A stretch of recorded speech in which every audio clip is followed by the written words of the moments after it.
Assalamualaikum warahmatullahi wabarakatuh. Kami akan mempresentasikan video pembelajaran yang berjudul Pengertian Hadis, Manfaat Hadis, Urgensi Hadis terhadap kehidupan sehari-hari. Video ini dibuat untuk memenuhi tugas mata kuliah Al-Hadis dengan dosen pengampu Ibu Eni Nazrah Pulungan MAG. Sebelumnya, perkenalkan kami dari kelompok 1, yaitu Putri Lufita Hasibuan, Wilda Khairina Hasibuan, Suci Ramayanti.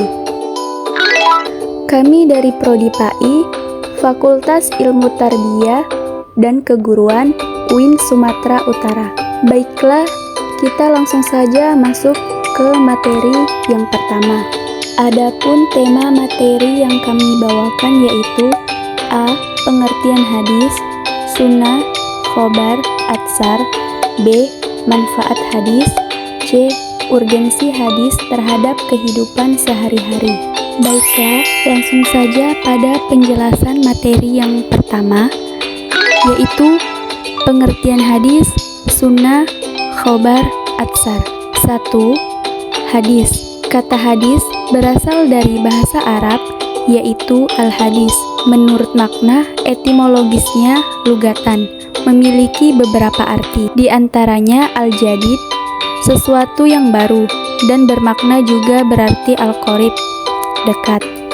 Selain itu, bermakna pembicaraan tentang agama atau al-khobar, berita, yaitu sesuatu yang dipercakapkan dan pindah dari seseorang kepada orang lain. Adapun bentuk jamaknya adalah al-hadis. Secara terminologinya, menurut muhaddisin, definisi hadis adalah yang artinya sesuatu yang disandarkan kepada Nabi Shallallahu Alaihi Wasallam dari perkataan, perbuatan, persetujuan, atau pernyataan atau sifatnya. Yang kedua, pengertian sunnah. Sunnah secara etimologis berarti yang artinya jalan yang lurus dan berkesinambungan, yang baik atau yang buruk.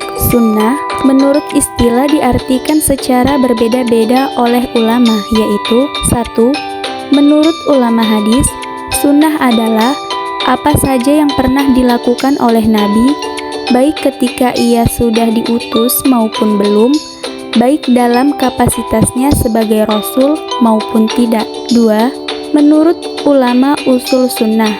2. Menurut ulama usul, sunnah adalah segala sesuatu yang diriwayatkan dari Nabi Shallallahu Alaihi Wasallam, baik dalam bentuk ucapan, perbuatan, maupun pengakuan yang dapat dijadikan sebagai dalil atau sumber hukum syara.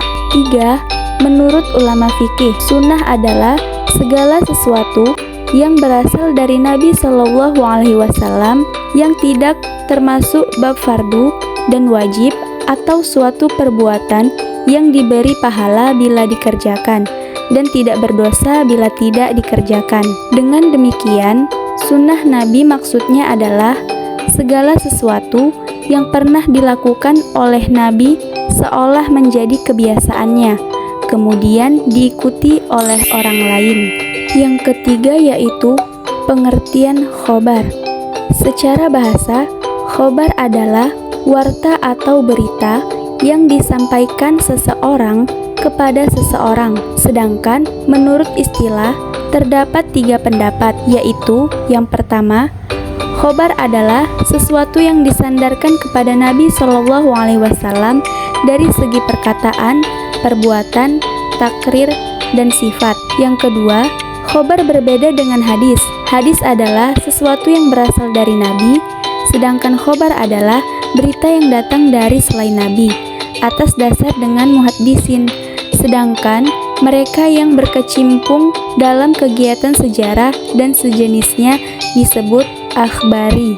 Yang ketiga, khobar lebih umum dari hadis. Hadis adalah sesuatu yang berasal dari Nabi, sedangkan khobar adalah sesuatu yang datang dari Nabi atau dari selain Nabi. Yang keempat, atsar. Atsar menurut etimologi ialah bekasan sesuatu atau sisa dari sesuatu atau nukilan atau yang dinukilkan. Menurut istilah, ada dua pendapat.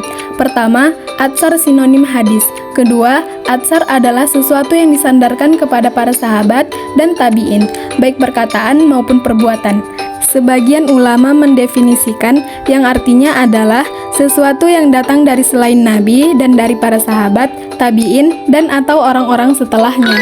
Materi selanjutnya yaitu B. Manfaat hadis. Adapun manfaat dari hadis yakni sebagai yang pertama, bayan at-takrir.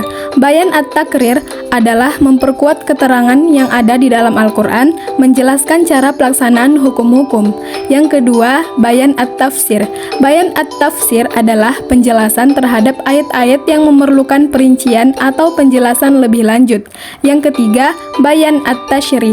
Bayan at-tasyri adalah mewujudkan atau menetapkan aturan dan hukum yang tidak didapati dalam Al-Quran. Selanjutnya, materi yang ketiga yaitu urgensi hadis terhadap kehidupan sehari-hari. Urgensi hadis terhadap kehidupan sehari-hari yakni sebagai sumber ajaran Islam, isi atau matan hadis menyangkut seluruh persoalan yang dihadapi umat manusia, baik terkait dengan masalah duniawi maupun ukhrawi, seperti keyakinan, moral atau akhlak, ibadah, muamalah, dan masalah hukum lainnya. Hadis bagi kehidupan manusia sangat urgent. Hal ini dapat dimengerti mengingat pentingnya masalah tersebut menyangkut hal-hal yang boleh dilakukan dalam kehidupan sehari-hari dan yang dilarang. Dalam Islam, lingkupnya meliputi 5 macam atau ahkam al-khomsah, yaitu halal, haram, wajib, sunnah, mubah, dan makruh, baik berkaitan dengan ahwal asy-syaksyiyah atau hukum privat, maupun berkaitan dengan masalah jinayah atau hukum publik. Sekian video pembelajaran dari kami. Wassalamualaikum warahmatullahi wabarakatuh.